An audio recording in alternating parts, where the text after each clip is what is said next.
Okay, we're talking not so much about electrocution as connoisseurship in the narrow sense of the word. We throw this term around today, and of course, we have a general impression as to what it means if you're a wine connoisseur or connoisseur of movies or whatever. It's a matter of taste and experience and making rather subjective judgments.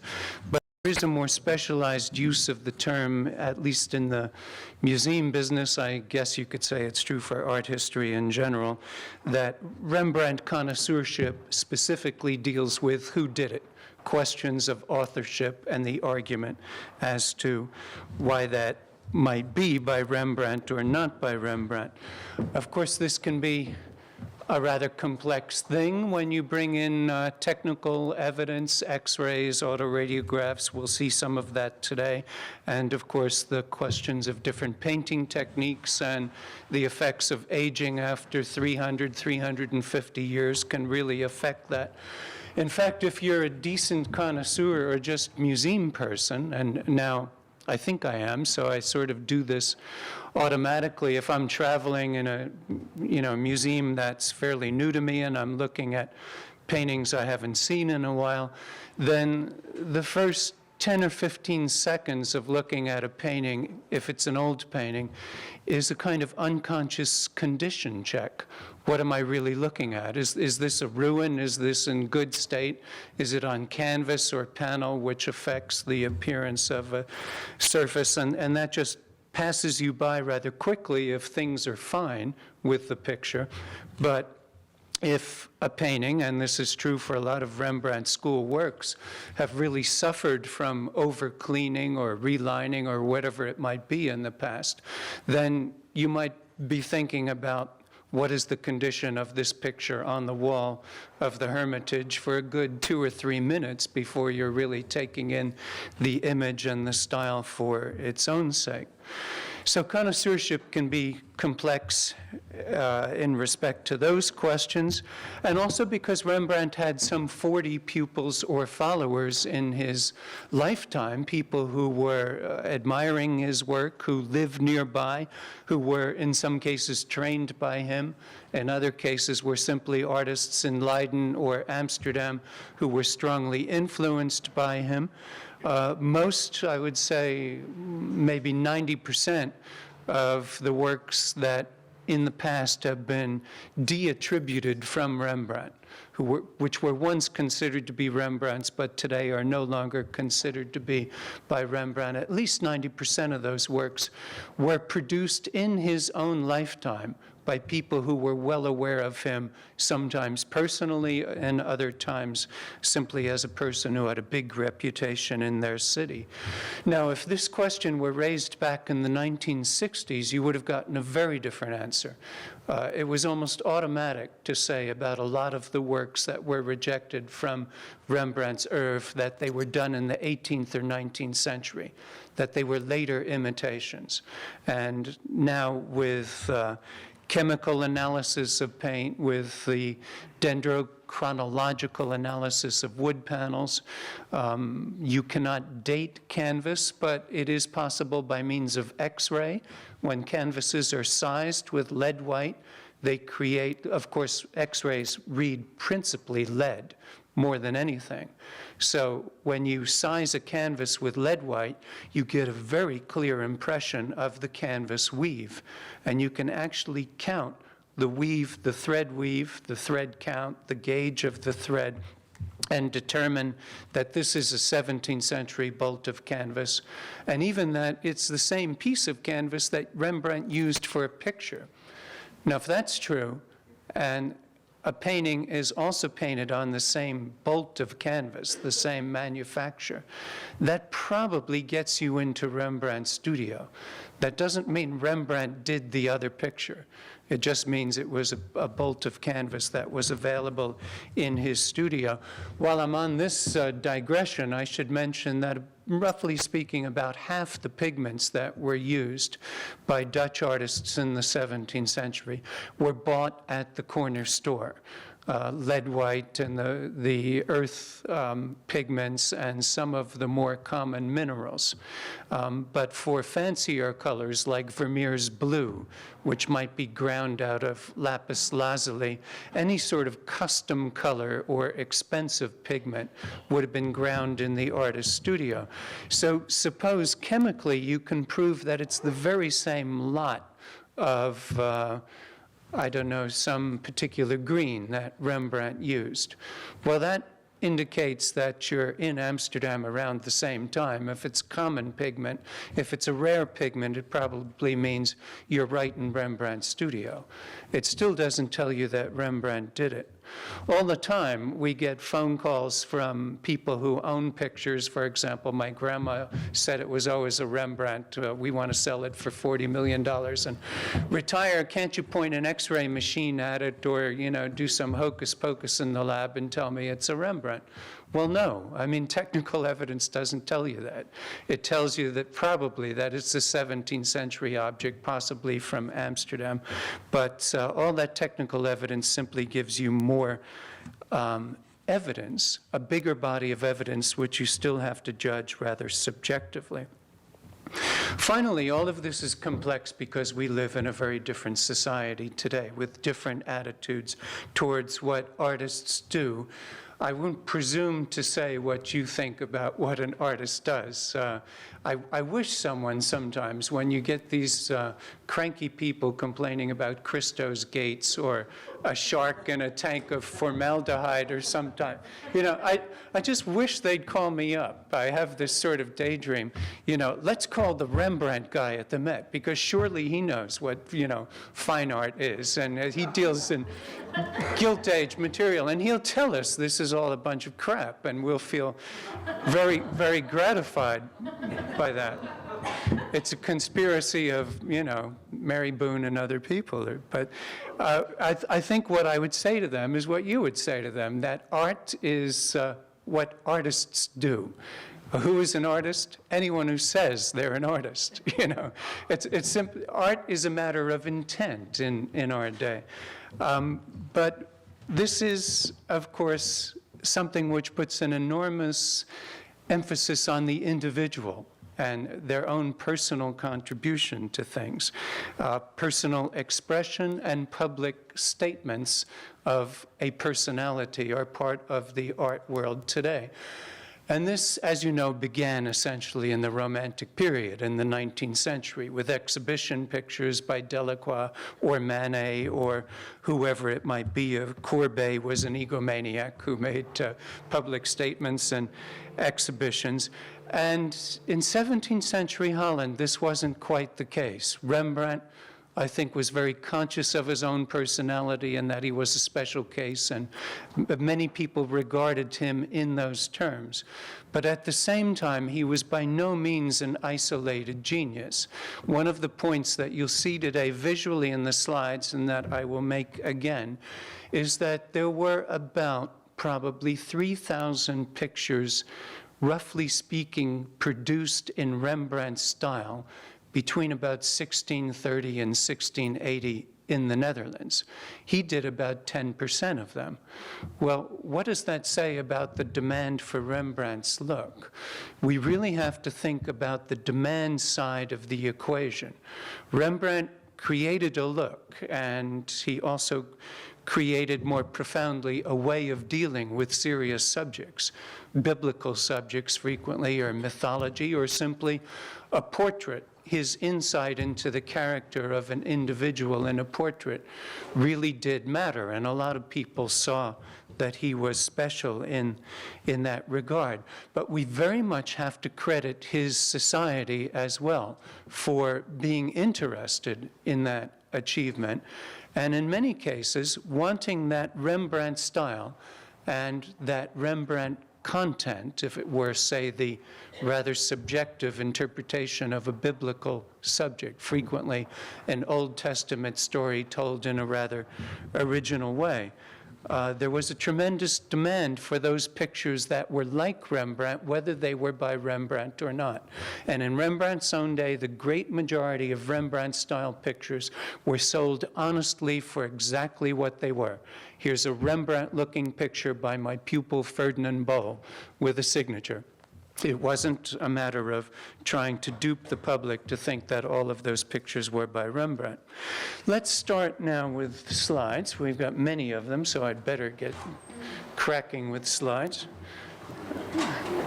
And right, the young Rembrandt in Munich in about 1629, and Rembrandt in 1660. He was born in 1606, so the poor guy's only 54 on the right. I know, ladies, you can't believe it, but he's younger than me. See, I'm an ego.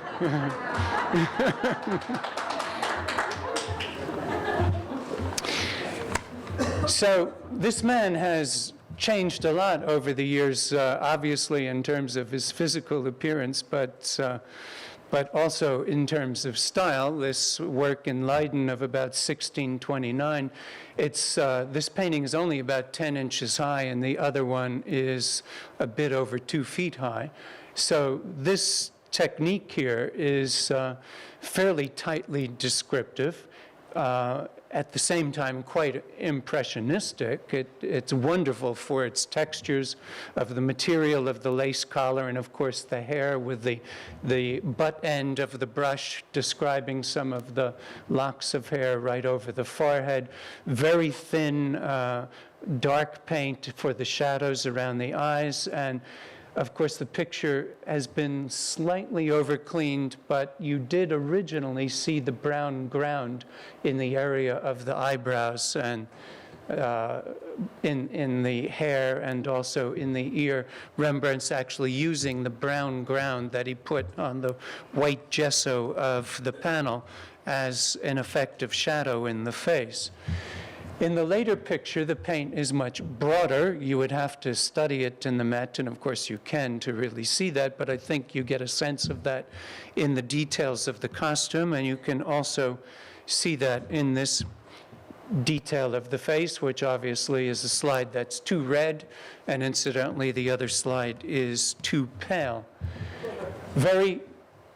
Very different style between the early work and the later work, and of course you're quite accustomed to Rembrandt's evolution from a fairly tight painter, descriptive in a nearly niggling way in his Leiden school works of the late 1620s. He, of course, was born in the university city of Leiden and worked there until probably the end of 1631, and then moved to the big city of Amsterdam.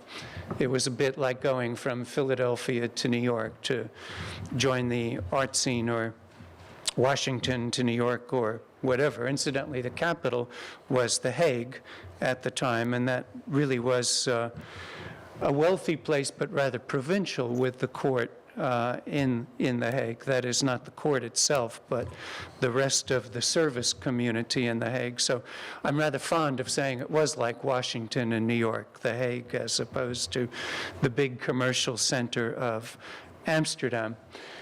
I think that however much Rembrandt's style changes over the years, and this painting differs 30 years from the earlier work that you saw, there are certain constants in his work.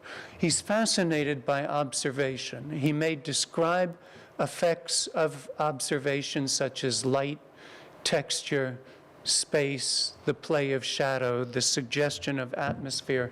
He may suggest it with different means, different techniques, and of course he becomes more painterly in doing that. But I think if you took a close detail of one of the earlier works and a broader detail of one of the later works, you would see that he was even painterly on a small scale in the earlier works, and that context, the scale of paint that you look at, becomes broader in the later years, but he never gives up that fidelity to appearances. The simple interest in capturing, say, the moisture on the skin, the texture of the hair as opposed to the costume, as opposed to the face. I mean, it's self-evident in this picture. It strikes me as a very honest report on the man's physical condition. He's looking in the mirror, and he's not prettifying himself as Van Dyck would, and I don't think that Rembrandt could bring himself to do that. He is so interested in the reality of appearances that even in the case of a self-portrait, he wouldn't compromise that integrity of reporting what the figure looks like. That's not to say occasionally that he doesn't present himself in a rather good light. And I think basically you can divide Rembrandt's self-portraits into three periods. The early ones, frequently Rembrandt is not so much interested in his own face as in himself as a model to study expressions especially. There's a range of different expressions in Rembrandt's early self-portraits, and this is true for the etchings too. To some extent, he's showing off to whoever might buy these pictures. Dramatic expressions is a kind of thing of the day. You know that Bernini did busts in marble of the damned soul and the saved soul. Caravaggio does extremes of expression between 1600 and 1610. This is, in a way, the Dutch equivalent of that early Baroque phenomenon. But Rembrandt is studying his own face in part as a convenient model when he's a young artist of, in this case, about 22 years old, and looking at himself in a mirror. And he does recycle these expressions to some extent in history pictures with different faces. In his late career, Rembrandt seems to be more autobiographical. It's the one moment in the late work, the late self-portraits, when you can talk about a kind of psychological profile of the artist himself. The function of these pictures in terms of the market is really unknown. We know Rembrandt was a popular personality. Certainly he could sell a self-portrait like that. In 1660, I think many of them were probably given to people he was close to. It was a common gesture in the 17th century for a prominent artist to give his self-portrait to a great collector as a tribute or as a kind of come-on to buy more things, a kind of, portfolio in a sense in one picture. So the late works are more personal, more psychological, but there's a limit to what you can say about them because we don't know that much about the art market. The case is more clear with works in the middle period, say the 1640s and 50s. This is a famous self-portrait in London by Rembrandt dated 1640. He's 34. And he's really at the height of his prosperity and fame as a fairly new arrival on the art scene in Amsterdam. And here he's very much posing himself as a Renaissance gentleman. Many of you may know this from art history courses that you've had, but it's just we can refresh ourselves on the different functions of self-portraits for a minute. This is the most public type of portrait Rembrandt did. Fairly well finished in the costume and the face, quite subtle in the light and shade, quite effective in the sense of space in the picture, this business of presenting the figure with his arm resting on a balustrade or some wooden beam creates space, and of course is an idea which goes all the way back to Netherlandish painting, and in a strong Dutch black frame this would have a fairly convincing sense of a real window of space, especially in the kind of lighting that you really had in a 17th century Dutch interior as opposed to the kind of bright museum lights that you get today. You must know that this picture is based on Renaissance paintings, two of them, one by Raphael of the famous writer Castiglione, and the composition is a bit more close to Titian's so-called Ariosto, the Renaissance poet, although now this is no longer thought to be Ariosto, so it's simply Titian's portrait of a man. And both of these pictures are in the National Gallery, London.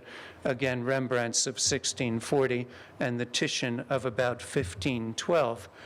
That Venetian Renaissance painting and the Raphael, which was painted in Rome, Raphael's portrait of Castiglione, both went through a great sale in Amsterdam in 1639. So Rembrandt actually saw these pictures and was inspired by them.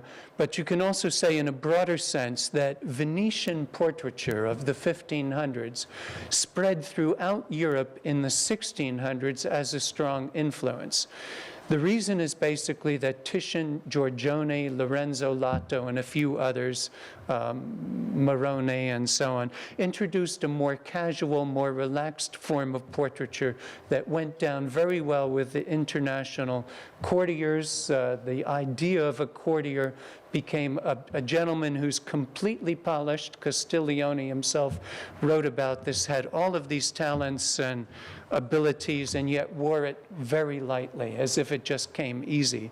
It's an idea which extends all the way to writers of the 19th and 20th century, especially in France, for some reason, like Baudelaire, for example. Van Dyck, Rembrandt, Rubens, many artists of the 17th century admired these great Venetian portraitists of the 1500s who were, in the broad view, the most casual of the great portraitists, as opposed to, say, Velázquez, what he had to do. Of course, you've seen Velázquez when he's doing his own Juan de Pareja, his own manservant. That's a case quite like this, where he too is inspired by Titian. But when Velázquez is doing the King of Spain, he has a formality that you really never find in middle-class portraiture in Holland. So, all that said about Rembrandt's self-portraits, what about this Rembrandt self-portrait in the Wallace collection? It was, once upon a time, a famous Rembrandt self-portrait. What does it say about Rembrandt? I think maybe today we could say, firstly, that Rembrandt had some physical deformities that we didn't notice in other pictures. For example, above the eyebrows, there doesn't seem to be a whole lot of room for thinking in that skull, as opposed to this picture. The mouth seems to be set rather high in the face. He's grown a bigger chin. Maybe he bumped it ice skating or something, and it swelled up. The left eye, the eye to the left, that is, well, both eyes, they're on the proper sides of the nose, we can say that for them. But what about the sense of the eye as being a socket in the skull? Really something organically fitting into a shape. Rembrandt is always so good, even when he's brushy. And incidentally, you can say this about Frans Hals, too. It's what separates Frans Hals from his imitators, that even at the brushiest, there is this concern with modeling form, as if they're doing a rough bust in wet clay, for example. And it's suggesting some sense of space around the figure. And I don't really get that in the sense of the sense of a skull or structure in the head here. Similarly, I think the body, although it's similarly presented as here, I have this feeling that as we move to the lower right, the body is no longer independent of the wall. It's kind of painted on the wall, in a sense. It tends to be in a single plane and rather flat, and not as convincing as something which works in light and space as the work on the left. And then expression. What is this expression about? I mean, this is not a profound expression. He's just greeting you with a mild smile. He's really looking at you. He seems sincere. But what about that expression? Now, I'm by no means saying today in my lecture in general that Rembrandt pupils are simply not as good as Rembrandt at expression or the creation of form or whatever. There really are works by Rembrandt pupils that are better paintings in any sense than given Rembrandt's. It happens. We don't know who did this picture on the right, But I think we can say that not only the quality in this case of form and expression, but more importantly for connoisseurship, the characteristics, and that's more important than sheer quality. The characteristics don't match. I don't see this artist who searches for textures and light and a sense of atmosphere and a sense of space in the painting on the right. And when it comes to the expression, that bothers me too. I have this feeling, I mean, imagine if this came on TV and you have an announcer in baritonial tones says, Rembrandt, the genius of the ages, people emulated him for 300 years. And this, they pan in with a close-up, and then he says, I just got a great deal on my car insurance. You know, that ad. It looks serious from across the room, and the more you look at it, somehow, the more it just doesn't work. And I think generally in connoisseurship, and this is a basic thing for artworks in general, I think, that's a rather broad statement, but you'll see what I mean, that when the form doesn't work, when the form, the physical form or the painting technique doesn't seem to match Rembrandt's characteristics, and the expression or content also seems off. Form and content, style and expression, whatever you want to call those two material and, in a sense, spiritual things, when they're both pointing in one direction, for Rembrandt or against Rembrandt, you're probably onto something, and you have a pretty good argument one way or another, whether it's Rembrandt or not. That painting was never questioned until 1968, the one on the right, when Gerson wrote that the execution was dull and the short hatching brushstrokes uncharacteristic. He said it recalls the Pupil flink, but it's probably okay as a Rembrandt. Well, in 1989, the Rembrandt Research Project in Amsterdam, this team of 5 Dutch professors and museum people rejected it categorically, and this is now the general wisdom in the field. I think, incidentally, in terms of Rembrandt connoisseurship, the idea that a committee resolves these questions is, well, it's been proven to fall on its face. It doesn't work. Generally, it's a bit like wine tasting in the sense that the best opinion is a consensus of opinions. You don't ask questions like, who's the best Rembrandt expert in America if you know anything about connoisseurship. You say, you know, what is the general wisdom this year about this picture? And the people who are working hard on these questions, you know, they're all honest folks trying hard. I love it when journalists or somebody calls up and, well, what does the Met think? Or the Met, you know, the Met thinks this picture is not by Rembrandt. I mean, it's just poor little old me hiding under my desk trying to figure out the material. And it's, you know, it's a bit like when you say that, it's like when you were, or when I was back in the 60s, you know, an undergraduate accusing the CIA, I mean, it's true today, but back then, accusing them of whatever subversive thing is going on in America, you know, it's a good theory, but it's a little gauche and a little broad. And so the Met doesn't think anything. The 105 individual curatorial specialists have opinions, and they could be wrong.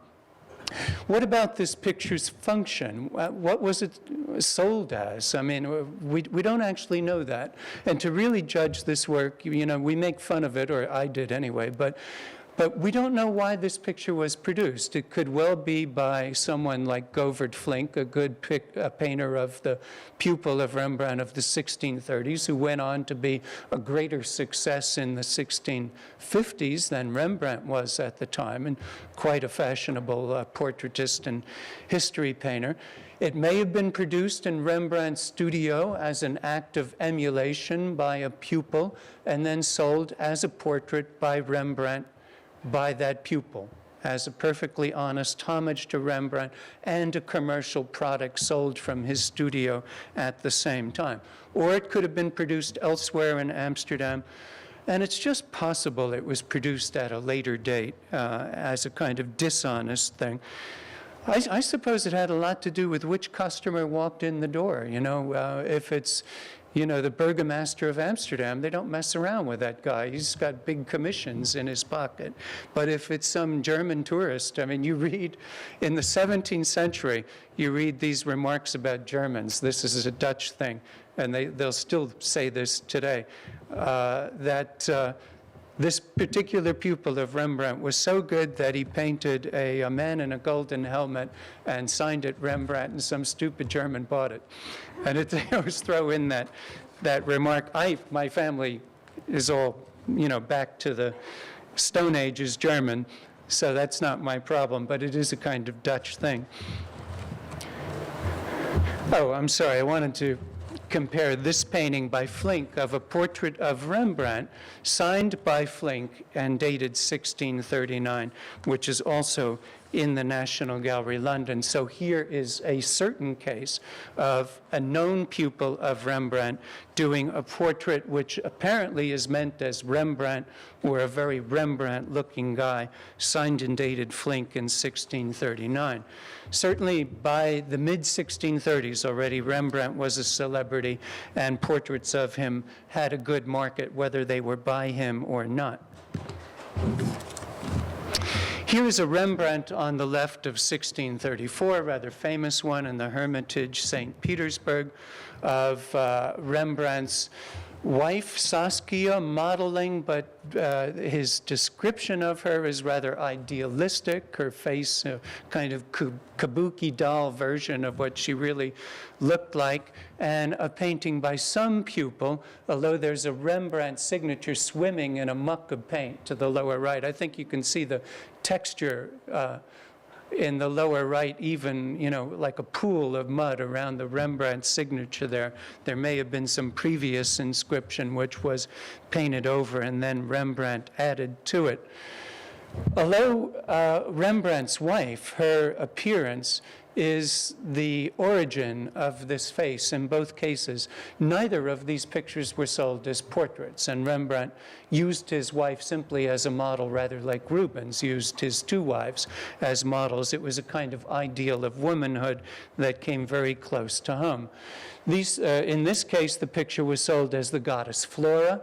Flower gardens and country estates were as popular in Holland in the 17th century as the Dutch reputation for flowers today.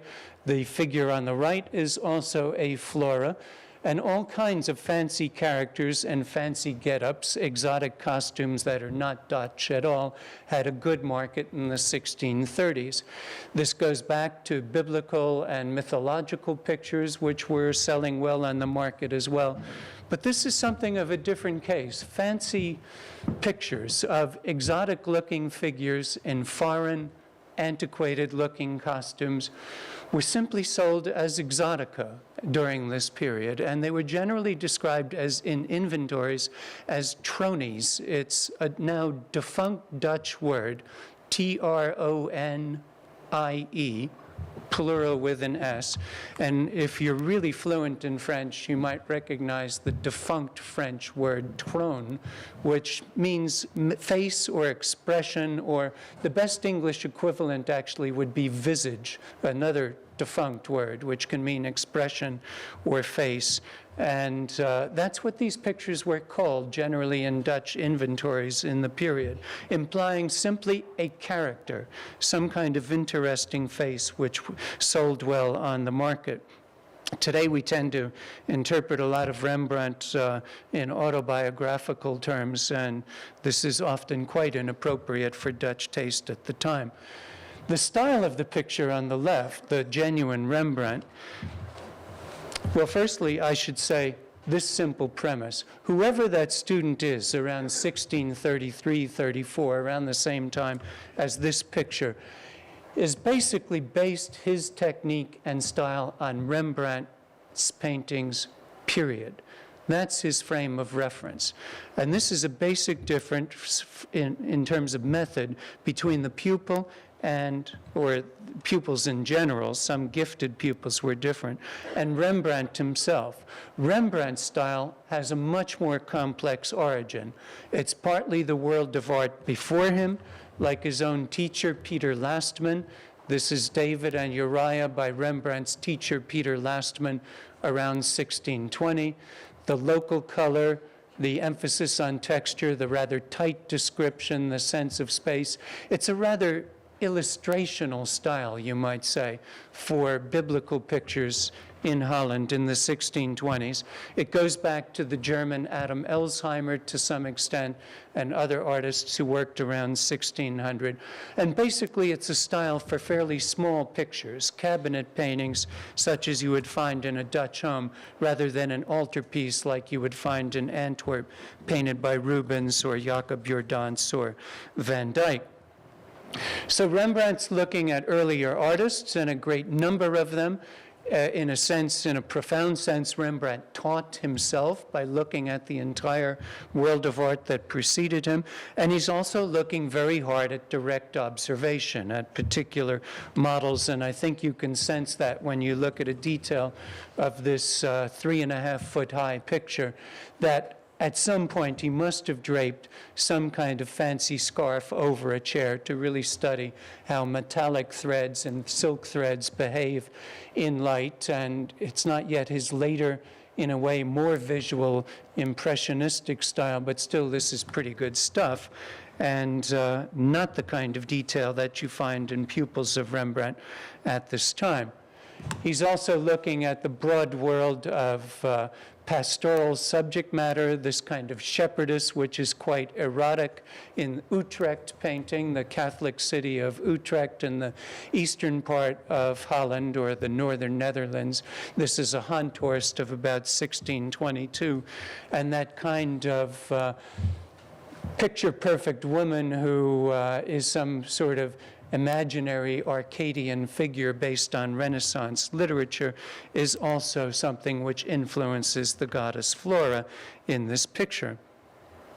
Another important aspect of Rembrandt's early development was his relationship with this young genius, Jan Lievens. Around 1630 and Leiden, I think you could honestly say that Rembrandt and his very close associate, Jan Lievens, who was 1 year younger than him, were about equally gifted and constantly swapping ideas. In general, Lievens tended to be the slightly more derivative artist and was looking more keenly at what other people were doing. So if he saw Van Dyck, he threw that into his work. In other words, big canvas, sort of serpentine pose in portraiture. When Honthorst starts doing Caravaggesque contrasts of light and shade in Utrecht, it's Lievens in Leiden who picks it up first, and then Rembrandt from him generally works on a larger scale.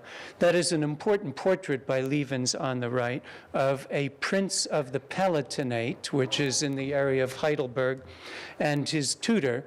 In other words, it's a portrait of a real boy and his real tutor presented as the young Alexander the Great and his tutor Aristotle. So it's a historicizing portrait of real people, a canvas about 3 feet high, which is in the Getty Museum. Here is an interesting contrast of Rembrandt on the left and Lievens on the right, the two pictures of Raising of Lazarus, both around 1630. The Rembrandt is a small panel. It's about 14 inches high in the Los Angeles County Museum. It's very theatrical for Rembrandt at this time. You could call it certainly a Baroque picture, but especially if you consider the figures, the onlookers, this woman in particular in the bright light reminds me of that first self-portrait that I showed you on the left. There is this sense of really studying the way people behave and the way light behaves and so on. The Lievens is, I don't know what, it's Cecil B. DeMille, has the advantages of Hollywood in the 1970s, or well, you make up your own metaphor, you get the idea. It's extremely melodramatic, almost to a fault. I hope you see Lazarus's hands in the lower left corner. I mean, this is an idea you can get away with on the stage once, and then it becomes just too over the top. And also, it's important to know this canvas is about 3.5 feet high. That's fairly large for a Dutch picture. And if you picture the dark candlelit kind of interior that normally you would see this picture, and this must have had quite a dramatic effect. And it happens to be today in one of the weirdest museums you'll ever encounter. You head south from London, you go to the shore at Brighton, which is one of those derelict beach resorts in England where, you know, it's 30 degrees and the beach is rock and the piers are falling into the ocean.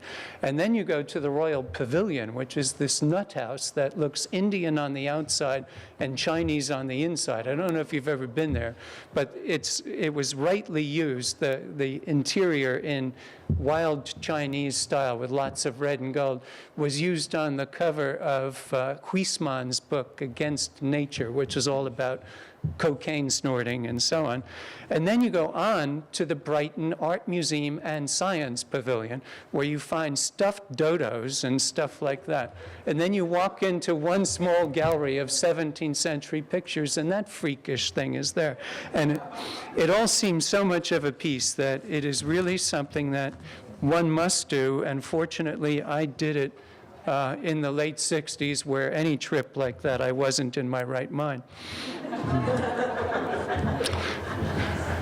Even George Bush admitted that. Another comparison of the young Levens on the right and the Noble Slav, which is, of course, our own Rembrandt at the Met, both around 1632. Again, that's Rembrandt, big canvas on the left, and Levens, Jan Levens, this picture in the National Gallery of Scotland in Edinburgh. This is where Levens is now really responding to Rembrandt, who has just moved to Amsterdam in 1632, and apparently Levens went there on occasion. That may be a self-portrait on the right, it's not certain. But certainly this dramatic contrast of light and shade and the new larger scale of the picture and the dwelling on materials is something that is inspired in good part by this kind of Rembrandt, which incidentally the Noble Slav, or man in Oriental dress, we don't know whether this subject was presented in its day as a King Solomon or a whatever, Sultan Suleiman from the previous century, the 1500s. It could have been any of those, but I think basically it's a Dutchman dressed up in Persian dress. And there was a kind of Turkomania going on in Holland from the late 1620s to the early 30s because of a Persian delegation, today's Turkey, doing trade fairs in Holland and going around meeting all the burgomasters. And in the money and stock exchange of Amsterdam, you actually saw off the ships very exotic figures in robes like this and occasionally turbans.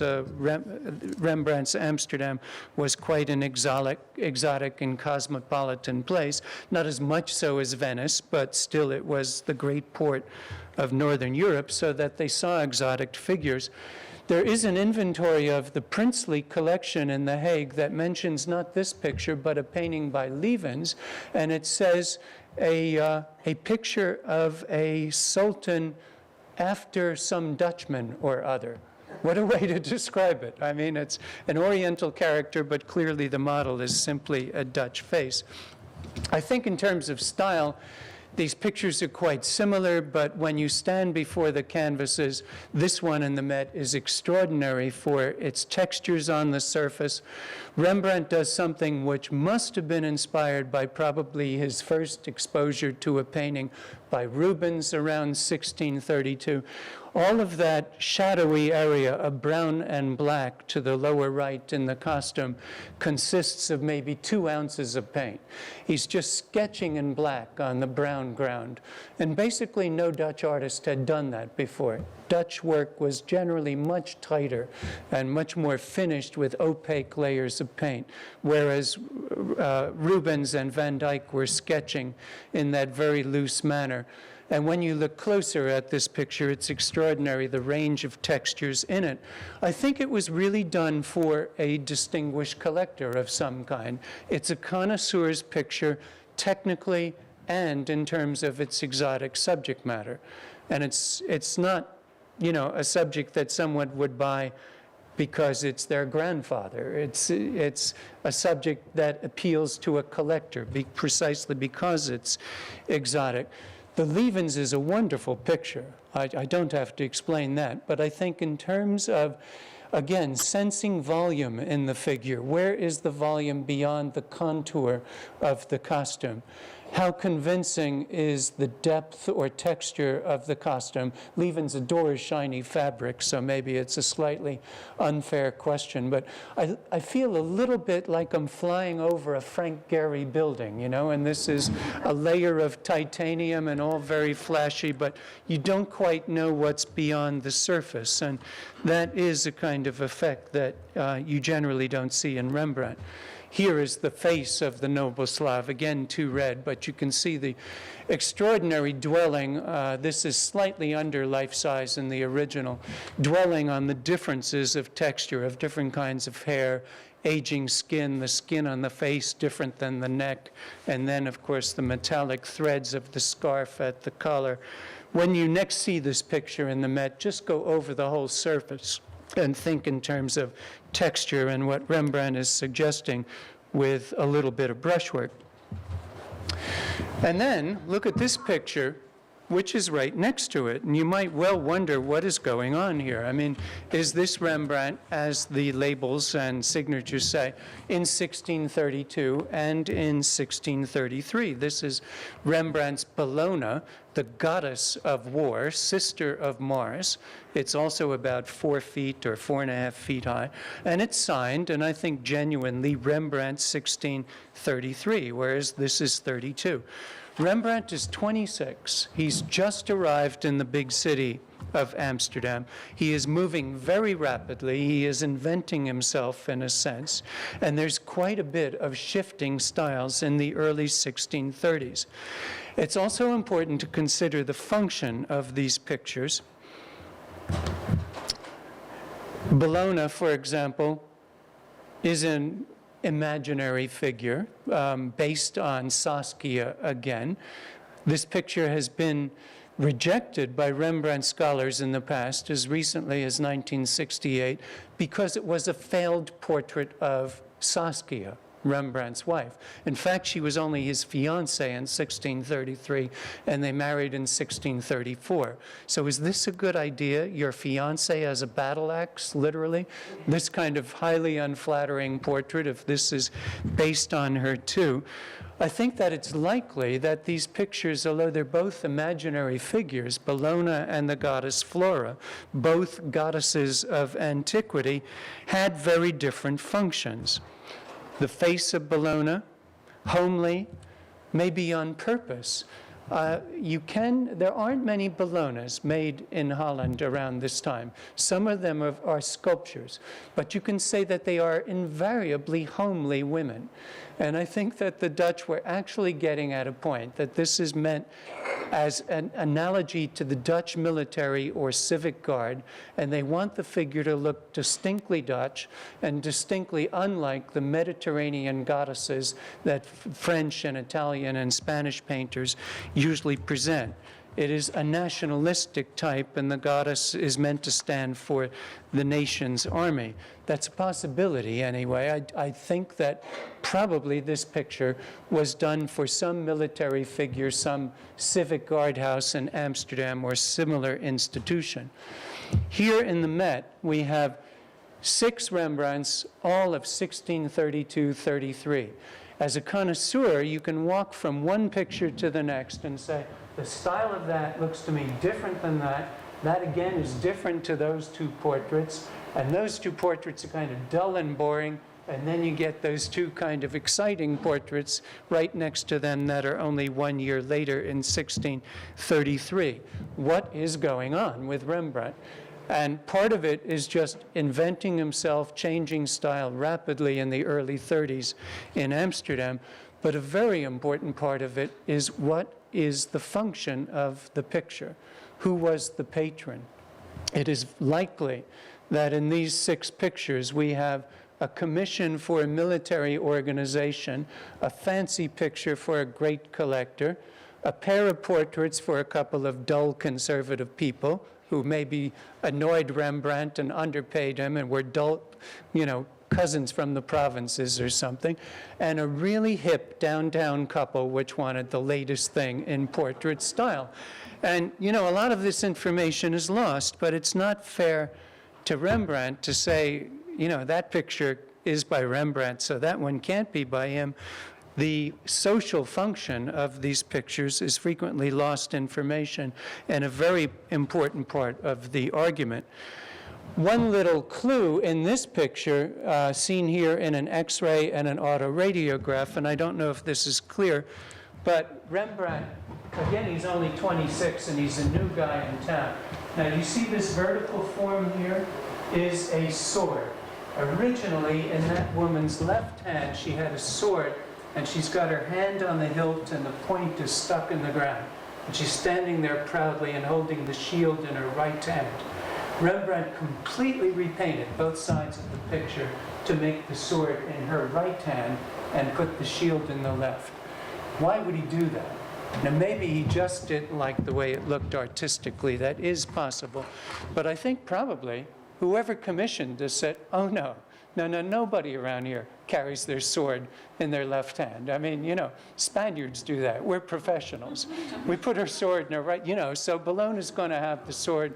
It's possible the patron told him, and at this point in his career, it's quite possible that that enormous job of repainting the shield with all of that lead white describing the head of Medusa was the patron's insistence. Here is a portrait of a man in the Met, which we call Mr. Van Berstein, but we don't know if that's really the case. It comes from the Van Berstein family in the late 19th century. It's signed and dated Rembrandt, 1632. Here is the face. This picture has been called a shop work by the Rembrandt Research Project in 1986. They criticized such things as the kind of angular contour, the stubby arm that's in the cape there, and a few other details of the picture that they don't like.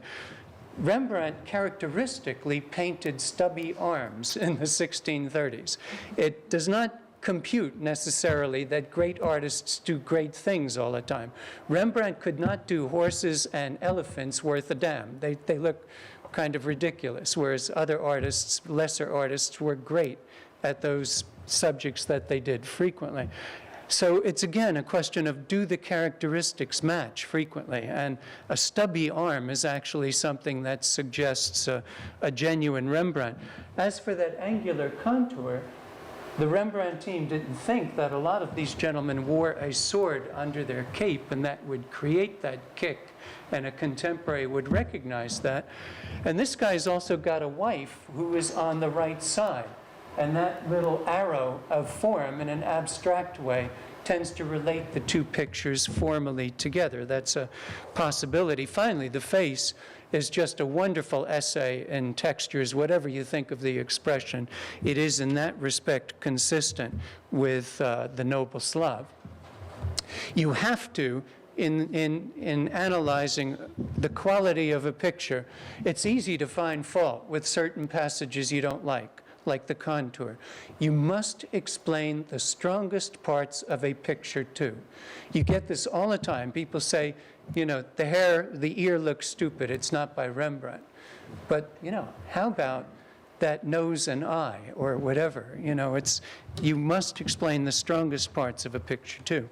This is the wife. She is not as strong a picture, I think, as the other. It's perhaps partly by an assistant. I'm not really sure. You do get, and this is kind of interesting for the demand side of the equation, the patrons, you do get qualitative differences in pendant portraits. Pictures meant to go together. After all, Rembrandt's a guy. He goes to the man who holds the purse strings in the house. Commission comes from him, probably does the male portrait first. He's beginning the job. He's securing the commission. He shows it a couple of times to this guy. The side, fine, it's nice. Go ahead, do my wife now. That half of the job is cleaning up the job, getting it out of the studio, collecting your money, and maybe, the criticism won't be as strong. It's not always that simple, but generally when one pendant portrait, meaning two pictures like pendant earrings go together. When one is stronger than the other, it's almost always the male portrait. I'm sorry, ladies, that's just the way this culture was. Her head, first time Rembrandt did a head like an egg on a plate on one of these extraordinary millstone collars of the period. And there are some losses in this picture, too. For example, I think glazing in this area of the chin, a little bit of colored varnish now cleaned off over the 350 years that have gone by could really take a critical sense of modeling away from that. And so that's part of the story, too. The Rembrandt team had all sorts of trouble with the hand that holds a fan in a metal clasp. Now, of course, the darks have gone very dark and this is no longer clear. But they say that hand is by a pupil. This hand on the table is by Rembrandt, they say. So they're splitting hands or splitting hairs. This is interesting. I mean, this is a rather strong hand, and I think it is deliberately meant to be stronger because it's more in the foreground and a way more important. But X-rays show that that hand was changed. You see the sort of longer figures at the bottom of the X-ray there. The hand was raised from its original position. An autoradiograph, now this is, I don't have time to describe it in detail, but this is a process whereby you make the picture slightly radioactive. You need Brookhaven lab or something like that to do it, as much radiation as you get at the doctor. Then half-life decay, which is also called electron emission, happens over the next 9 weeks or so. You put X-ray film on the surface of the picture in a light-tight, airtight environment. It is not a light process. It's not photography. It just happens that X-ray emulsion is disturbed in characteristic ways which tell you which mineral is in the picture depending on the time at which you remove the film.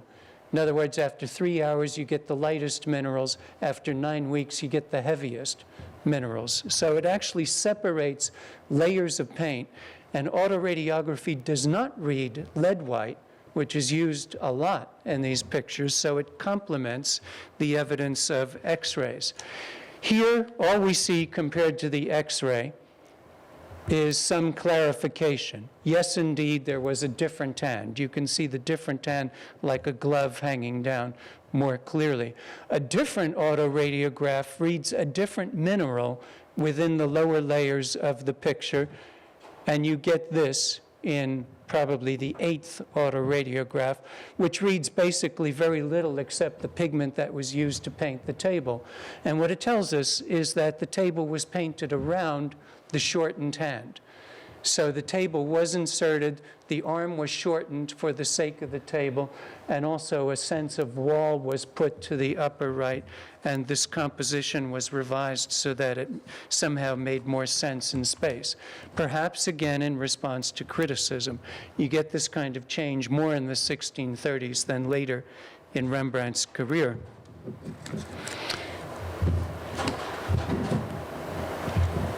I'll just compare these old fogies and these younger folk. This is a fascinating experiment in composition. I won't say much about it because I don't want to go on too long in these early works and have you here forever. But these are among the most experimental of Rembrandt's early portraits, and he's actually developed this idea for pendants. I should say that portraits like this were generally separated by some serious amount of space, like a doorway or a cabinet. They did not hang side by side. So to interrelate the two pictures, you sometimes had to make rather stagey gestures like this, if that's what the patron wanted. The painting on the left, the dynamic young man, is actually in the Taft Museum, Cincinnati, normally, but they lent it to us while they were remodeling a couple of years ago. And the lady with the fan, who is his wife in 1633, is our own picture. They were separated in the 19th century at an auction, unfortunately. The idea for these poses comes out of Rembrandt's group portrait of a year earlier, the famous anatomy lesson of Dr. Taupe. You see Dr. Taupe over here. You see the guy holding the paper right behind him.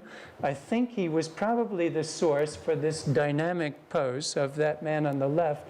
And I'm pretty sure I'm right, because I think the tallest man resembles the pose of the wife over there. So in a way, Rembrandt is finding ideas for dynamic pairings of figures by studying that problem in the context of grouping figures like this. Other portraits of this period I will just show you very briefly so you get the idea of the extraordinary range of the man. Our extremely well-preserved portrait on an oak wood panel. Really consider the surface.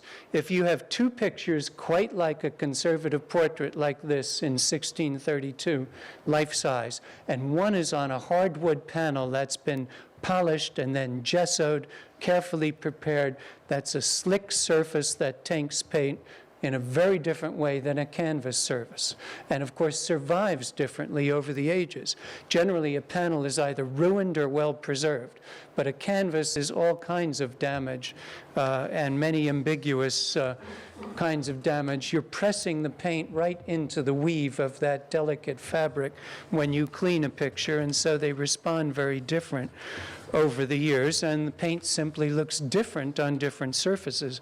You may know that some 17th century painters painted on metal occasionally, especially small pictures on copper with fine detail, and that is a very different surface too. So this is another factor that enters into connoisseurship. The Rembrandt team thinks this brilliant portrait of Philip Lucas in 1635 in the National Gallery, London, is by Rembrandt, but an assistant in the costume. And most people now say absolute rubbish to that. It's just a brilliant shorthand job of doing lace by Rembrandt himself in the costume and is consistent with other pictures. This whole business they invented about Rembrandt having a big workshop in the 1630s, and I won't tell you the whole story, but this is this workshop hypothesis of the Rembrandt research project in the 1980s, which I've argued rather strongly against. Their idea is that there were 8 or 10 anonymous, still today, assistants in Rembrandt's workshop helping him crank out all of these portraits. And I think that Rembrandt had a much broader range of quality. He did many of them that the Rembrandt team rejects. In some cases, he worked with 1 or 2 assistants. They didn't have to be in the workshop. He could always yell out the window to his art dealer and say, "Send me Joe, I need him to finish this sleeve," or something. I mean, there was a lot of piecework done. Van Dyck worked on contract for 6 months for Rubens, knocking out ceilings for the Jesuit church in Antwerp. He was never Rubens' pupil. He just worked in the studio for 6 months and then went his own way. So there are many possible scenarios for passages that are not by Rembrandt, including the many pupils that he had.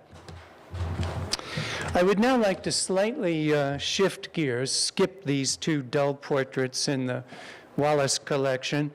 You've seen these already. And let me see how we're doing. Can I have another 15 minutes or so? Yeah? You don't worry about those things here, do you? Yeah, okay. Okay. Anyway, I would like to move through Rembrandt's different periods quickly and show you at the same time some of the most gifted pupils that are working with him. So here is, I believe, although it's been questioned in the past, but most wise heads believe today is an early Rembrandt in the National Gallery, London, around 1630. Tobit and Anna from the apocryphal book of the Bible, the Book of Tobit. And lovely story we don't have time for, but it's really Rembrandt's father and mother as models serving as these biblical figures in a panel which is only about 14 inches high. At that time that he was painting this kind of picture in Leiden, Gerard Dow, D-O-U, was his first pupil. Only around 16 years old. I really don't have any good slides of Dao. I'm sorry. This is our rather damaged school, evening school by Dao around 1650, still working in that rather early style. But you can see here in the Rembrandt, I think, all of the qualities that we've seen before in pictures, no matter what the size, whether it's like that early self-portrait or the much larger noble Slav. Here is an early Rembrandt self-portrait in the Gardner Museum, Boston, and his second pupil, a man you may not be familiar with, Isaac de Jouterwiel, with a J, J-O-U, Jouterwiel, a fairly obscure pupil of Rembrandt, but he's on the books. He's documented in 1630 and 31. In fact, Rembrandt was actually appointed his guardian by his own guardian since his parents died. That's the reason we know a little bit more about him. And this is probably his finest work, this Head of a Woman, which is in Augsburg, Germany. Some of the comparisons we made before, I think we could make here. Again, think of a real window, a real space, a real plaster wall behind it, texture, a man looking in a mirror, a momentary expression. I like this portrait. I like that portrait too. But if I say Mr. or Mrs. Potato Head, which picture am I talking about? There is this sense of, none of you are, I don't know, is anyone here old enough to remember those plastic parts that you stuck into a potato? You had a nose, you had an ear, and so on. There is that sense here of the physiognomy attached to an abstract form. And Jouterwiel is a gifted artist, and he's got some superficially Rembrandt-like qualities going for him here, especially the textures of the fur and the lace shirt, I would say, and maybe in the hair with the delicate butt end of the brush scratches at the forehead. And, well, it's really a pretty good picture, but I think in terms of what Rembrandt achieves, you can see that there are characteristic differences. Here, a detail of that Rembrandt. Here again, maybe I don't even have to tell you that this is by Rembrandt on the left, the Jeremiah lamenting the destruction of Jerusalem in the Rijksmuseum in Amsterdam, 1631, and a rather big painting, this one small, by Jan Levens in Ottawa, also dated 1631. And it's his Job in distress, or the big biblical figure of Job tormented by a witch and devils and so on. Both based on studies of Rembrandt's father, originally, on life studies. But again, Levens very melodramatic. If you saw these two pictures, you would see that the one on the right, I think you can see even in the slide that the figure doesn't really integrate within the space quite in the way that this figure does. And there's a very waxy kind of unpleasant surface to that nude also, which is alien to Rembrandt. Whereas here, I really sense Rembrandt's father sitting at a table next to a fireplace in a humble interior, that there was a kind of life study that began this picture. You know, out the window, we see some vague classical architecture with a fire in its midst, and that's outside the mouth of the cave, Jerusalem being destroyed. And Jeremiah is lamenting this destruction, but it begins with a real figure sitting in a real interior, and especially the textures of the brow, the hair, the costume, and so on are characteristic of Rembrandt. He changes quite a bit in Amsterdam. That was the big city, and suddenly he's moving, in a sense, to the cinerama screen and much broader effects, inspired by the international style of Rubens. This is a painting only 5 years later, but very different in style. It's about 8 feet wide. It's in Frankfurt. And, of course, it's the capture of Samson with extremely melodramatic, Caravaggesque and Rubensian effects, a knife being plunged right into the eye of the captured Samson, who, typical of Rembrandt's, an ugly guy. It's not like a Samson that Rubens or Van Dyck would paint.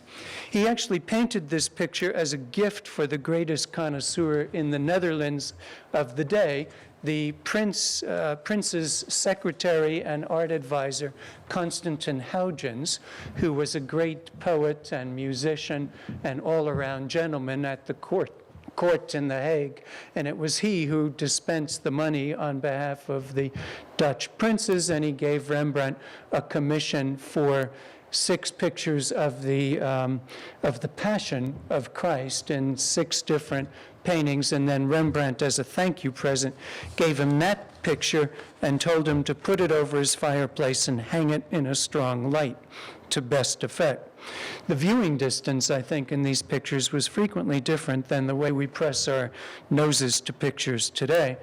The court had very Rubensian taste. This is a Rubens altarpiece, just to give you the idea. And here is a small private Rembrandt altarpiece, which is consistent, at least in terms of composition and theatrical lighting, with that taste for Rubens. This is Rubens' Ascension of Christ in 1636, done for the Dutch prince. In the middle of the 1630s, lots of exotic, large-scale pictures like the famous Danae in the Hermitage, quite an erotic picture in its day of 1636, and a rather different and more Rubensian flora. Again, you remember the one from the Hermitage, this one in the National Gallery, London, of 1635. And for Rembrandt, that's quite a Rubens-like picture. This is also picked up by Rembrandt's pupils. This is a theatrical picture by Govert Flinck, I think, around 1637, Diana and the mortal shepherd Endymion, with whom the goddess Diana falls in love, one of those very many stories in Ovid's Metamorphoses. And here a little in-joke, Endymion, the handsome shepherd, has the features of the rather homely Rembrandt. Little laugh in the studio. This is a painting. I'm just showing you a few of Rembrandt's most gifted pupils of the 1630s. A Young Slav by Ferdinand Bohl, around 1640, a painting in Raleigh. And here a painting of Jacob and Esau. You know the story of the older brother disguising himself, or rather the younger brother, disguising himself as the older brother by putting hair on his hands and selling his birthright, getting the blessing of Jacob, who is blind, and it's all arranged by his nefarious wife, by Gerbrand Pendant Eekhout in 1642. I think that's an interesting picture in terms of Rembrandt's style. I think it's a flop in terms of telling the story. When you look at the same story told by Govert Flinck 4 years earlier, you really sense the sort of duplicity of the wife, the innocence of the blind old man who just wants to do the right thing, the insecurity of the younger son who's doing the wrong thing. Now, that artist doesn't even have the guts to show us the face of the key protagonists. So, and this was one thing that Rembrandt was constantly teaching in the studio to his pupils. It was one of his greatest gifts to them, how to stage a story. And occasionally they would actually act out little theater pieces in Rembrandt's studio and think about, and this was one of the great differences of, in a way, this Protestant culture from Catholic cultures, which tended to repeat images in a standard way. They were really exploring the Bible, reading the passage, and thinking how to stage it in an original way.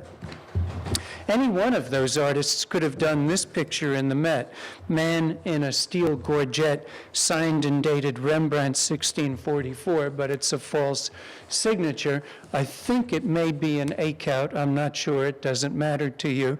But it does depend on this gesture in the middle of the famous Night Watch of 1642, that painting in Amsterdam, which all of Rembrandt's pupils were watching closely.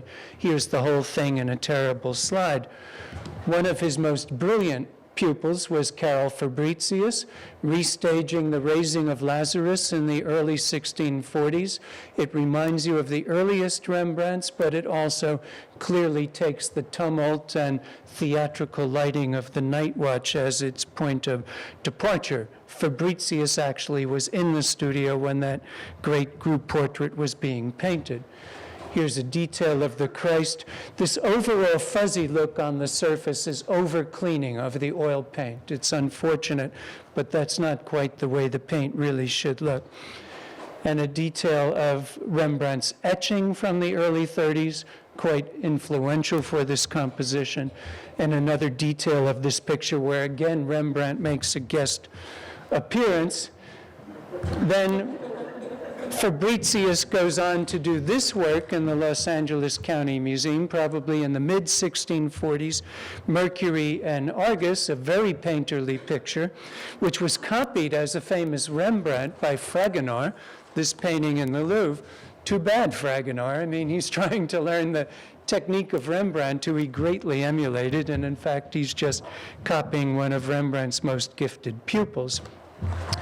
Here is a very Fragonard period Rembrandt self-portrait, long believed in the Taft Collection, Cincinnati. It was bought by Charles Taft, brother of Howard, the president, in about 1905 for $200,000 back then. That's like spending $20 million today. And if it came up at auction today, it might bring about $40,000. It is, I think, a mid-18th century Rembrandt imitation self-portrait. Rembrandt's girl at a window, which is a genuine picture of 1645, went from Paris to London around 1745, and I think this composition, the staging of the figure, may have been influenced by that Rembrandt, but that doesn't tell us whether it was painted in Paris or in London. It could be either. I really don't think, in any case, this is a Dutch picture. It could be French, probably French. It could also be English. Here is a Fragonard of Don Quixote, a historical figure in the 1760s. Here is Joshua Reynolds in 1788 doing a very Rembrandt-like self-portrait, Reynolds of himself. Reynolds owned this picture in the Metropolitan Museum, genuine Rembrandt portrait of 1654.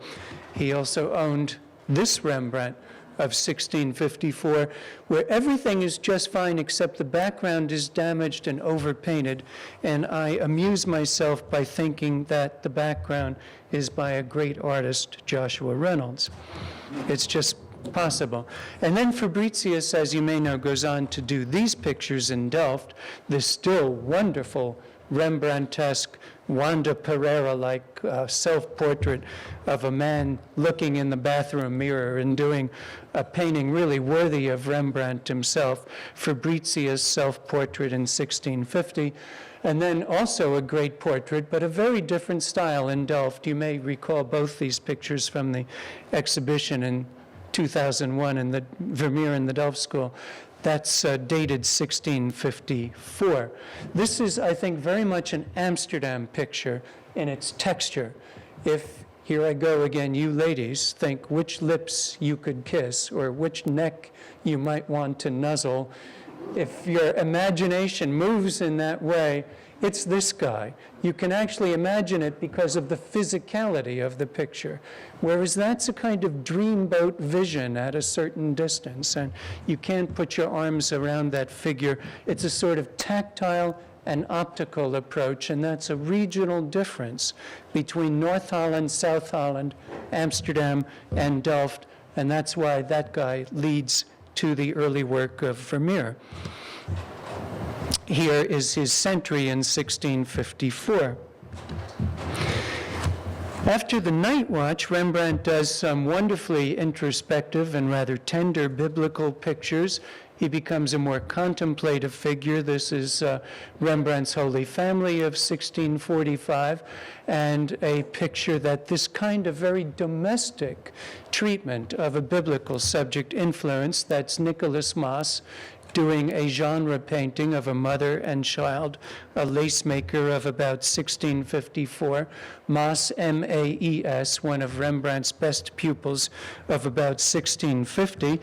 This is Maes's earliest dated painting in the Met, partly inspired by Rembrandt's etching of the mid-1630s. Nicholas Maes in 1653, he's about 22 years old. His first independent picture that we know of.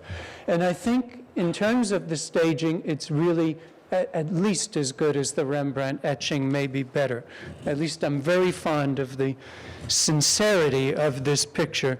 You know that Abraham is casting his concubine out of the house because his elderly wife is actually a miracle giving birth to his own son. So his concubine and her son are kicked out of the house at the old lady's request.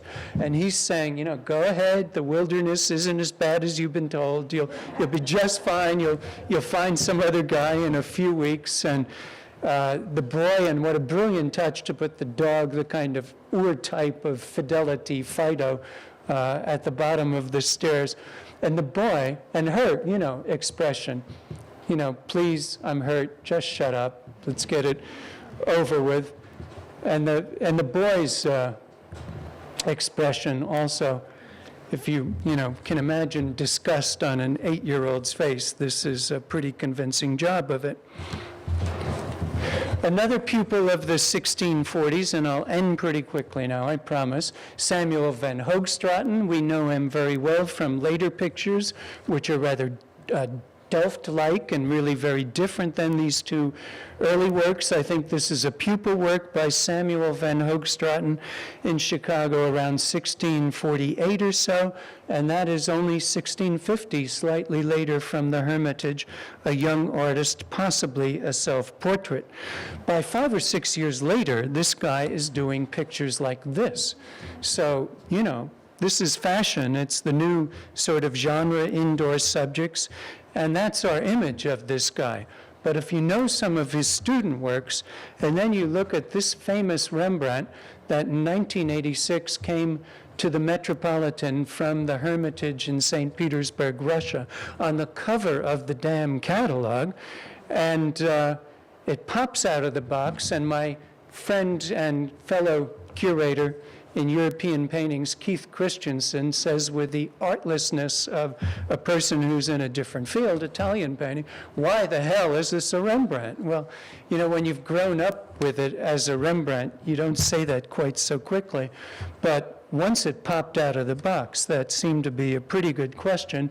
And as I thought about it, I thought, this is probably a student work by Samuel van Hoogstraten, and what we're thinking in terms of the date of this picture, you might compare it to the Jewish Bride by Rembrandt around 1660. Maybe it's actually a decade earlier, and we're thinking not only wrong artist, but wrong time. Think about what Rembrandt's doing in 1654, the face of the standard bearer in the Met. Here is the whole picture of a painting which is now generally called Haman's Disgrace. The General Haman, who's been turned away by King Ahasuerus, and I can't tell you the whole story, but what's important is that scholars like Leo Steinberg, not Leo Steinberg himself, but that kind of guy who will argue the nitty-gritty of a biblical subject for 20 dense pages with more footnotes than text. There are 6 articles about this picture arguing about the subject matter, and they've got ideas like Haman's Disgrace, David and Uriah, Jonah leaving Saul's feast, whatever turns them on in the Bible, and they have erudite arguments for why it's so. The picture is confusing in its subject matter. The basic mistake is they're saying, this is a Rembrandt. Rembrandt does profound pictures.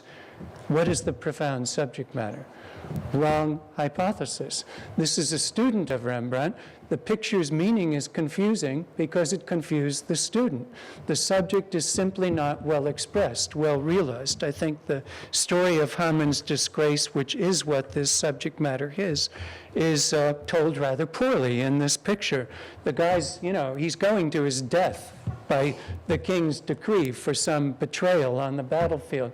But he looks like, you know, he needs a Rolaids. He's got indigestion. And what is the subject of this picture? And does it really date around 1660, this picture, close in style to that, like the old Rembrandt books say? Or is it really around 1650 by Samuel van Hoogstraten? I think that's quite possible. Here's a detail of the hand. Now, to be fair to this is an imitation of Rembrandt. And in closing, near closing, I want to say something about imitation in this period. Why imitate Rembrandt? Firstly, it was a learning process for a lot of these pupils. It was the primary way to learn.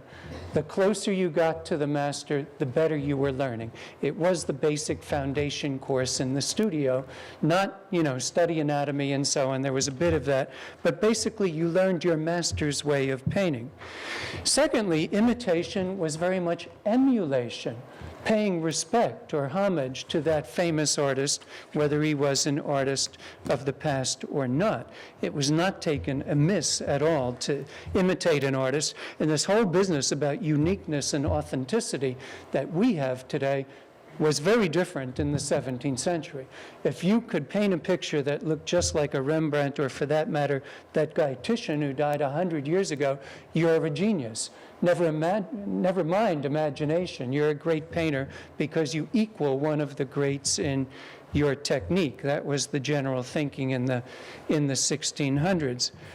Thirdly, in addition to training and emulation, this was simply fashion. It was the fashion of the day, the Rembrandt look. There was a lot of demand. I covered that question in the beginning of this talk. And then finally, imitation, because it is a fashion, is a business. All of these Rembrandt school pictures that are not by Rembrandt are being sold and bought by patrons in the Netherlands, especially in Amsterdam. Here, for example, is Rembrandt's Sacrifice of Isaac, 1635, about 5 feet high in the Hermitage, and a Pupils picture in Munich, which is signed and dated with a Dutch inscription, apparently in the student's hand, but the inscription says, Rembrandt changed and overpainted 1636. And I think the unusual fullness and information of that signature inscription on the bottom is to explain precisely what happened. Rembrandt intervened more than usual in that student's picture on the right. He frequently touched up student pictures, but this is a case of repainting the angel, of adding textures and so on, of really modifying the picture quite a bit. After 1650 or so, things become very difficult when a painting is not by Rembrandt, basically because the pupils begin to look so different than Rembrandt himself. The style of Dutch painting is changing drastically in the 1650s and 60s. I need only tell you that these are pictures by the former Rembrandt pupils, Ferdinand Bol on the left and Gerbrand van den Eekhout on the right, a painting of 1653. He's the guy who did the bad job of Jacob and Esau just 9 years earlier than that picture. And here is what Rembrandt is doing at the same time those pictures were painted, the Bathsheba and, of course, the Aristotle. Now, in one sense, connoisseurship is a moot point for that picture on the right. You're a connoisseur, you're a great Rembrandt scholar, it doesn't matter what you think in this case, because this picture is documented back to the day it was made and traceable ever since. So you either believe in that, documents and provenance. This says on the top line with the 500, for the painting by Rembrandt, according to the factura, the invoice, 500 scudi, paid by Antonio Ruffo, a prince in Messina, Sicily. It was a mail-order job. Rembrandt sent that picture on a ship down to Sicily in 1654. Everything else tells it's a great Rembrandt, of course, and I think I need only show you some of the details, and of course you can go see the picture itself. I should mention it was about a foot longer on the bottom, and the sense of space in the picture is somewhat diminished because of that. We know that because of Ruffo's own inventory. And here the bust. The subject here, to put it very simply, is Aristotle contemplating the difference between material and spiritual values. The material values are represented by this retirement package that his employer, Alexander the Great, gave him in the form of a colossal gold chain, which is worth its weight in gold, and it's also honored too. And there's a medallion of Alexander hanging on a medallion from the gold chain. Spiritual values are represented by Homer, who is a Greek poet 500 years in the past of Aristotle, who dates from around the 320s BC. So he's, in a sense, thinking, great, I've got this money, I've got this fame, I've got this famous employer, but will I be remembered 500 years from now like I remember Homer, and will I be able to tell stories like him? One of the most influential books that Homer wrote was called Poesia, on poetry, and it was really not on poetry, it was on imitation in any form, whether it was acting, painting, sculpting, poetry, any form of art that emulates reality. So I think, and this is actually my own idea, that there is a sub-theme in this picture as well. It is about those great moral values of material as opposed to spiritual things. But Rembrandt knows he's painting for a very clever collector who's already got 400 Baroque pictures in his palace, some of them representing philosophers by people like Ribera. And so there is a sub-theme about which sense is the greatest sense: touch, hearing, sight, and the key for artists especially, in their argument, the paragone, as it's called in Italian, comparison with sculptors like Michelangelo as opposed to Titian, which is greater for your knowledge of the world, the sense of touch or the sense of sight? Here is Ribera painting the sense of touch, and the man fingers a bust, and then there's a portrait painting of a bust there, which would mean nothing to the blind man. It's just a stretched sheet of canvas. Rembrandt is touching thoughtfully this bust of a blind man, of course, Homer. It triggers the idea of blindness, and he's looking thoughtfully, inwardly, really more about imagination and the operation of his mind. Again, for Aristotle, who wrote about this, the key thing was which sense was the greatest form of knowledge, seeing or touching or hearing or some other sense. This was a big topic in Venetian painting, and Titian also addressed it in this portrait of a woman, which is in the National Gallery, London again, 1511 or so. You see this profile of the lady and that marble slab? You see the kind of reddish halo above her? When you see something like that in a painting, ask why it's there, like in our he's holding up the catalog of the auction, and what am I asked for this handsome Roman bust behind the curtain? This is a 19th century romantic interpretation of this picture, which we still call the auctioneer for no good reason whatsoever. A word about signatures. Here is our Hendrik Jostoffels, Rembrandt's companion in 1654, a genuine Rembrandt, falsely signed, Rembrandt Fekete, 1660. It's a genuine Rembrandt with a false signature. Basic principle of connoisseurship: the painting defends the signature, not vice versa. A lot of signatures were added to Rembrandt's, genuine Rembrandt's. Only about half of Rembrandt's, probably in his lifetime, were genuinely signed, but dealers and collectors started feeling a little insecure about that in later centuries, and so their trusty conservator, whoever, will be glad to copy a Rembrandt signature onto the picture. One thing I don't like about this painting is the way the bust is squeezed in and the fact that it's looking up at the guy. Hey, what are you going to get for me? And it's a sort of bust of, I think, a Roman woman with a scarf over her head. That's a conventional form in Rembrandt's day.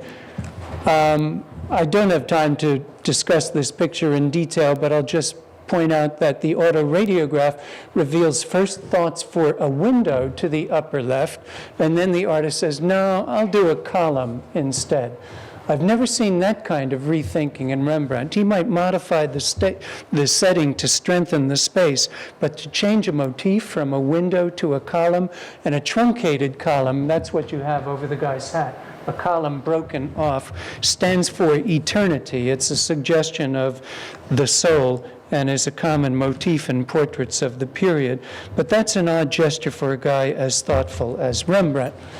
And then you look closely at the picture, like this sort of, I don't know what, brown soup with some whipped cream on it to define the sleeve, and then remind yourself what a sleeve by Rembrandt looks like in terms of imagining an arm under there, cascading linen with some volume and real light and so on.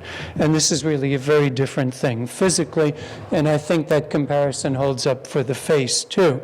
Everything I've said about Rembrandt in that image on the right, and this, it's striking. I mean, it's a strong picture in a way, especially at a certain distance, but in a way it's a sort of Xerox of a Rembrandt idea.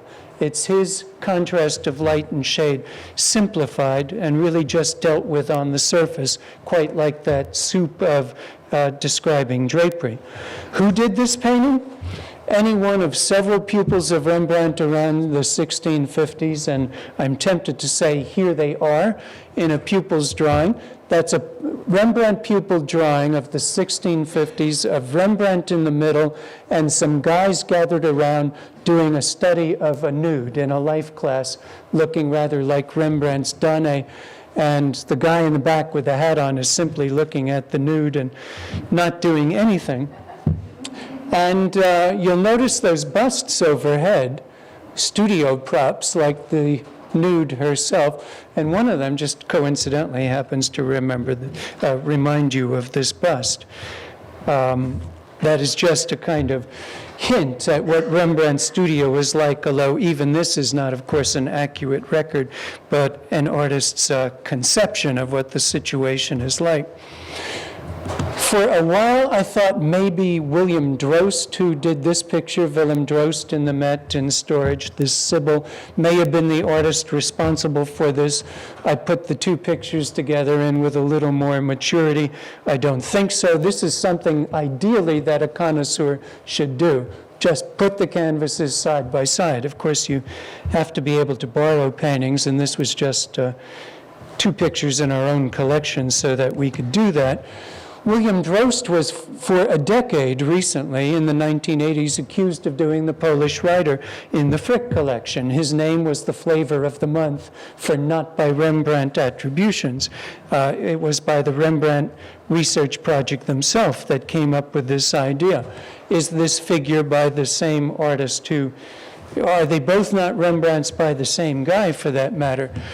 Very recent archival work, which bears on connoisseurship, now tells us that Drost died, or rather was born in 1633 and left for Italy in 1652. In other words, everything Rembrandt-like by Drost was done at the oldest at the age of 22. And then he goes to Italy. Well, we don't know his death date. How about he came back to Amsterdam after 6 or 7 years, and then he did the Polish writer around 1661. Document discovered last year, death in Venice, 1659. So that guy's out. Archival work is a very important part of connoisseurship too. Maybe Rembrandt's son, Titus, did some of these pictures. Titus was born in 1642. He was, when he died in 1668, whatever that is, he was a mature character. He died 1 year before Rembrandt did. He never had an independent artistic existence. We don't know what the heck he was doing in the shop, but it was more than running Rembrandt's business affairs, I think. And he is a possible candidate, but forever unknowable. Finally, Rembrandt's last pupil, Art de Gelder, seen in this wonderfully evocative portrait of himself from the early 1700s and in one of his own biblical pictures. Here is an 18th century picture in the Met. Just look at this thing technically and think about the Dutch pictures you saw today. Not even the most minor Rembrandt pupil would paint a picture this way. It's not a matter of quality, it's the superficiality of the technique. When you look at the way, for example, the torso is described, no 17th century artist can think of a body as just a design on a surface. They're always creating space to some extent. The famous man in the golden helmet, now universally rejected, but a good pupil's work of the 1650s compared to Aristotle. The face, I think here what's happened is that the pupil has exaggerated Rembrandt's effect in the helmet and then done a rather superficial job in the rest of the picture, not modeling the face rather like Rembrandt would. It's a very common subject at the time of Mars, god of war. Many Rembrandt students did this subject, and they did Christ. I'm almost done, sorry so long. The mill in Washington, clean and dirty. Now it's clean. Who did this picture? When it was cleaned, it looked less like a Rembrandt. That's not good news when you clean a picture and that happens. I have a pet theory that it's by Abraham Fenerius, who you never heard of probably, but he did many drawings, hundreds of drawings, and many of them, dozens, are of mills silhouetted against the sky. He's recorded in inventories as a landscape painter, but not one landscape painting survives. Did he do the mill? Maybe it's a hypothesis that cannot be disproved unless you prove that the mill is actually by someone else. And I think, you know, ladies and gentlemen, you get the idea. I've got a few more pictures, but that's enough. We'll end on that note. And thank you very much. I will entertain questions.